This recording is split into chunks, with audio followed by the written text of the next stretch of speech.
আমার এই ভিডিওটা যদি তোমার কাছে পৌঁছায় তাহলে কথাগুলো একটু শুনে নিও। আমার তোমার জন্য আর কোনো অনুভূতি নেই, আর দুঃখ সে তো অনেক আগেই কেটে গেছে। তোমাকে ছাড়া আগে হয়তো একটা দিনও কাটানো সম্ভব ছিল না, কিন্তু এখন আর পুরো দিন নয়, সারা জীবন তোমাকে ছাড়া কাটিয়ে দিতে পারবো।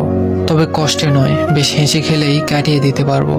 তোমার জানা উচিত তুমি যা করেছিলে আমার সাথে, আর হয়তো ঠিক বিশ্বাসটা কারোর প্রতি খুব সহজে আসবে না, কিন্তু জানো আমি চেষ্টা করেছি তোমাকে ভুলিয়ে রাখতে। হ্যাঁ, হয়তো পেরেছি, বা হয়তো ঠিক কখনো পারবো।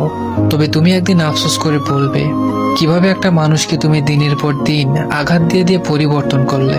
তুমি একদিন ঠিকই চাইবে আমাকে, তবে সেদিন আর আমাকে খুঁজে পাবে না। তোমার ধরা ছোঁয়ার বাইরে চলে যাব সেদিন। হ্যাঁ, আমারও মনে থাকবে কিরকম পরিস্থিতিতে তুমি আমার হাতটা ছেড়ে দিয়েছিলে। এই মানবিমানের তীব্র আক্ষেপগুলো একদিন তোমার মধ্যেও কাজ করবে, কিন্তু সেদিন আর আমায় পাবে না। নিশ্চিত রূপে আমি তোমার কাছে আর কখনো ধরা দিব না, তবে তুমি একদিন অনেকটা আক্ষেপ নিয়ে বলবে একটা মানুষ ছিল যে শুধুই আমার ছিল। মিলিয়ে নিও।